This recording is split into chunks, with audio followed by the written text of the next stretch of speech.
Hi, I'm Professor Jenna Burchick, and today I'm going to show you how to build the Canon C100 camera package that you will be checking out from the production labs here in the Electronic Media and Film Department at Towson University. Let's get started.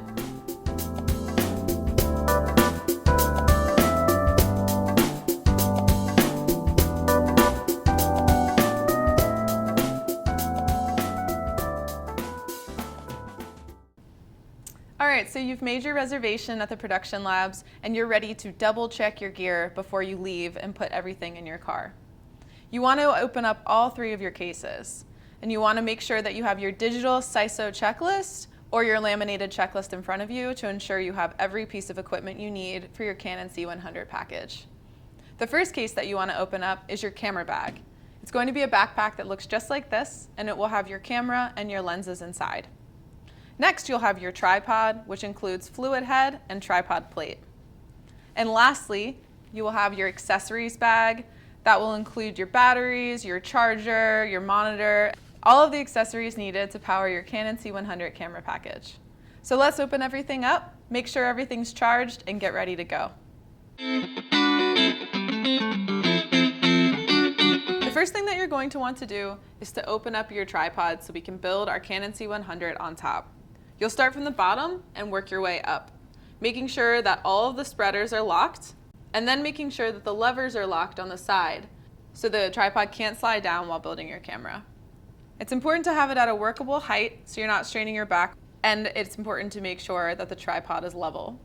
You'll do that by looking at the fluid leveling ball in the back of the tripod and then using this center joystick to make sure that your tripod is level. You'll also want to make sure that the tilt, which is up and down, right here is locked off so the camera cannot fall forward when building it. And lastly, you'll want to make sure that the pan, which is this lever right back here, is also locked off. Now that our tripod's built, we're ready to continue by adding on our camera. So we're going to take our camera, our C100, out of the bag. And we want to make sure that we have our rail plate attached, which we'll use later, as well as our tripod plate. These should always be attached and there should be no reason to ever remove them.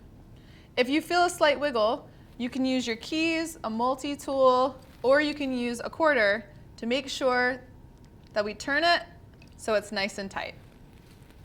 Now we want to add our Canon battery to the back of the camera. You'll line up the notches with those inside of the back of the camera, place the battery inside, and you know you're all right when you hear that reassuring click. Now we're going to go from the back of the tripod and make sure the lever on the right is open, and then push the lever in on the left while we slide the tripod plate forward. Once the plate's in, we can lock the lever on the right. Just give a little wiggle before walking away to know that our camera is nice and secure. Before we attach a lens or any accessories to our camera, we always want to double check that our two 128 gig memory cards are in their slots. So we'll go to where it says SD card and then lift up where the arrow is, and each memory card should be in its slot. To check, just push on the back of the memory card and it'll pop out and it should look like this. To insert, just push lightly and listen for the click and it should stay in place. Lastly, you have to remember to shut the door or else you will not be able to record to your media.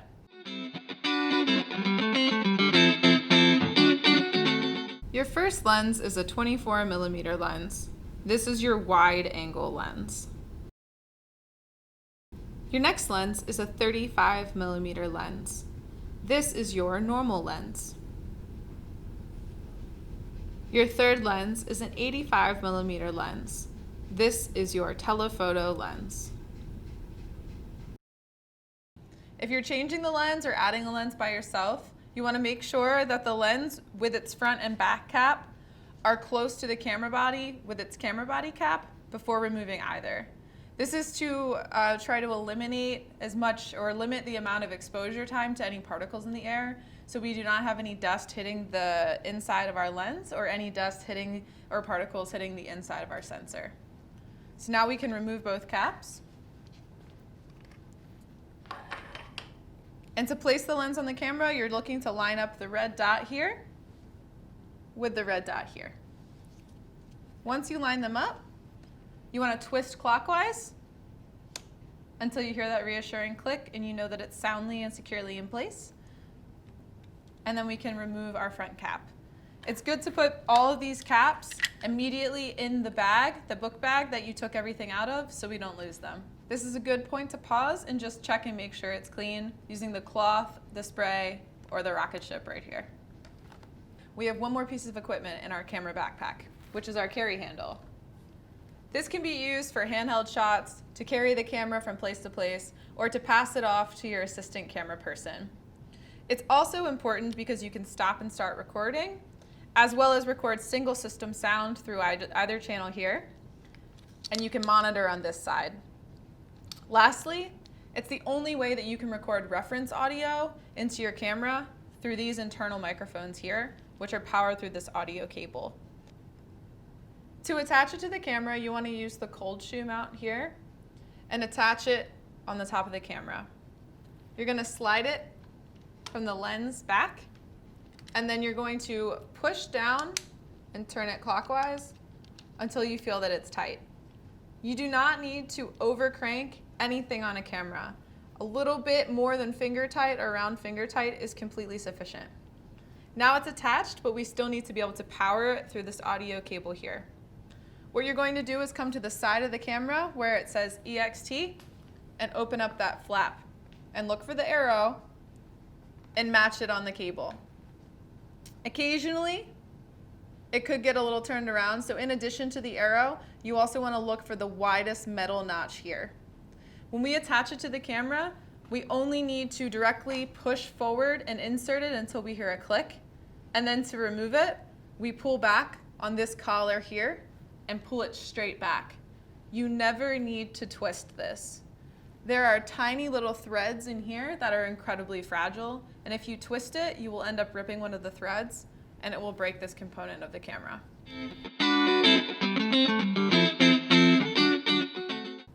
All right, so now we can move on to our accessory bag. In the front compartment, you should find two sets of rails. We want to use the longer ones to attach the battery and the follow focus systems to our camera. The rails attach here on our rail plate. So you just slide them both in.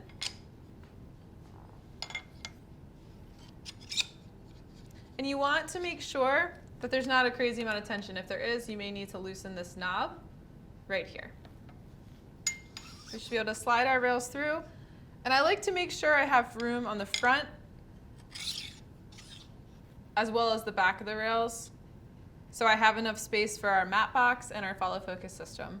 Once these are in, we're going to go ahead and tighten this knob right here and make sure our rails are secure. Now that we have our rails nice and snug, we can go ahead and add our follow focus system. We're going to loosen the side screw as well as the bottom screw so we can adjust to fit securely over the lens.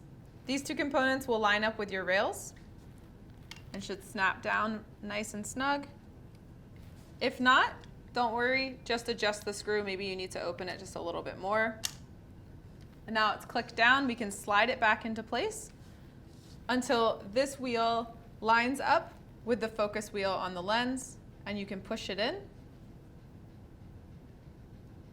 And make sure before you lock everything down, just give it a little turn.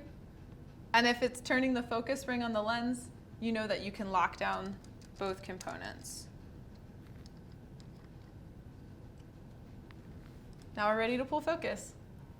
Next, we're going to attach the last component that goes on the front of the rails, and that is our matte box. That's going to allow us to eliminate flares and also add filters into these two slots here. To attach it to our rails, we're just going to loosen up these knobs here, and then we should be able to just attach it. It may feel a little bit snug. You can just shimmy it back until the outer ring of the matte box is just in line with the front of the lens. You don't want the lens to go through the matte box because that will disable our ability to put filters in. Now that it is lined up, we can go ahead and lock it off so we know it's not going to go anywhere. just by twisting these knobs. And if you can't keep spinning the knob around, just try pulling it out and letting it snap back into place to reset, and then we should be able to pull it and tighten it a little bit further. If the lens isn't directly in the center of the matte box, you may need to raise or lower the height of the matte box. And you can do that with these levers over here. So all you need to do is put one hand on the matte box and then loosen these levers by tilting them down. And now we should be able to shift our matte box down so the lens is right in the center. And now we can just use the levers to lift up, to tighten them back into place. And now what we want to do is apply our filters. So say we want to use a polarizer to eliminate reflections. What you can do is lift up this knob right here that says Tilta on it and swing the door wide open. Now that our door is open, it allows us to get to 2 of our filter holders. In order to pull it out, you touch this blue knob here and just twist it, where the other hand is holding the filter holder. And now we should be able to just pull the filter holder out. So your polarizer should come in one of these pouches, and you'll find it back in your camera bag. It should be in a lens cloth because it's an incredibly fragile piece of glass. And you want to make sure that you try to not touch it unless it's on the rim, so we don't get any fingerprints on it, like this. So if we're going to drop it into place, I'll kind of let it sit in the bottom like that so I know it can't fall. And now I can lift up on the gold screw and it'll fall into place just like that. And now I know that it's tightly secure, and I can drop it back in.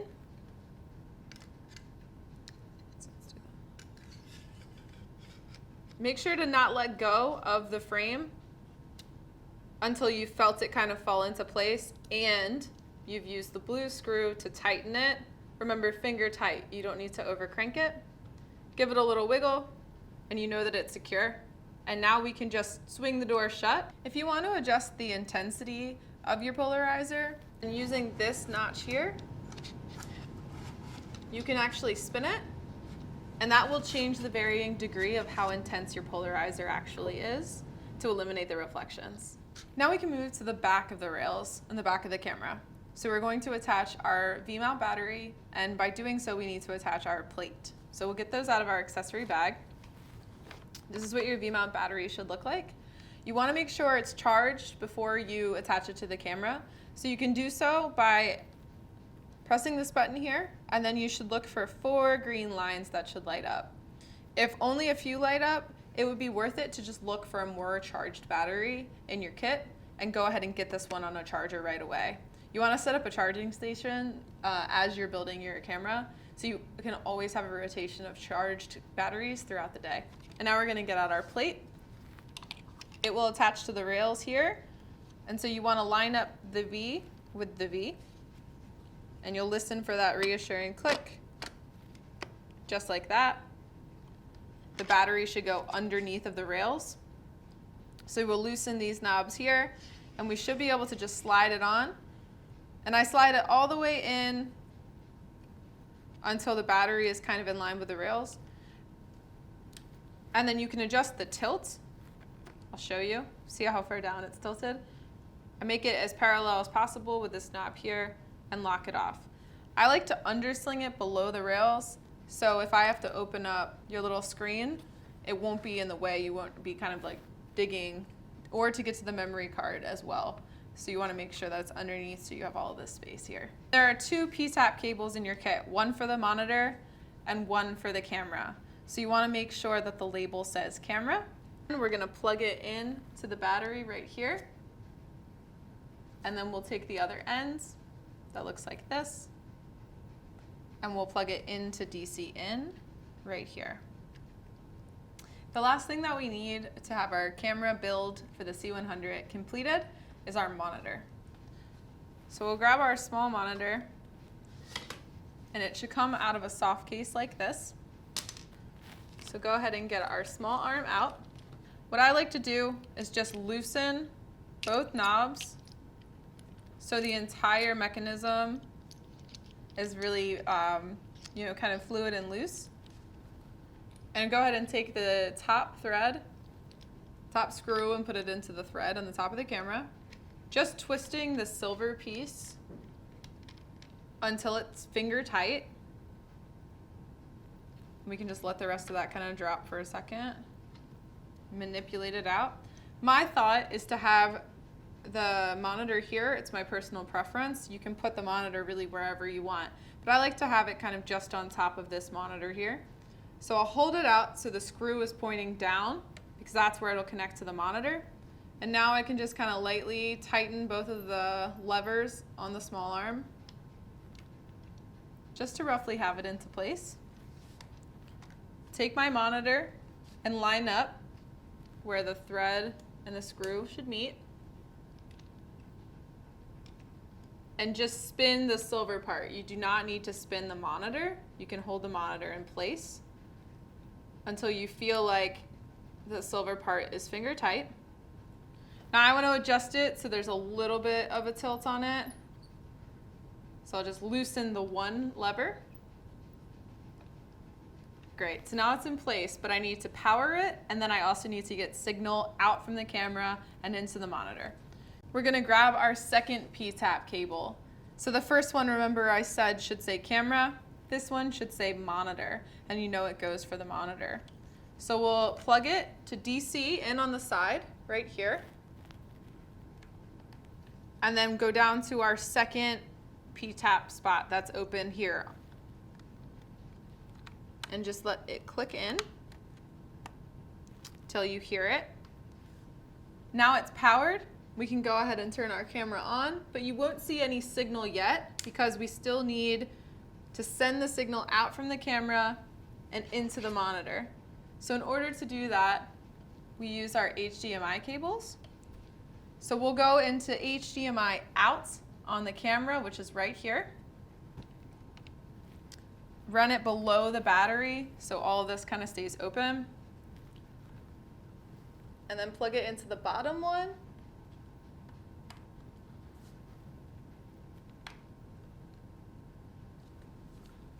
And then once we power our monitor on, which is the power button at the top of the monitor, we have power and we have signal. So what you see from the camera is now going out from the camera and into the monitor. Congratulations, you've now built your Canon C100 camera. You're ready to pack up your car and make your movie. Remember to make sure your batteries are charged, that your cards are formatted, and that you help each other out along the way. And always, if you have additional questions, feel free to ask your professor. I hope this was helpful. Stay safe.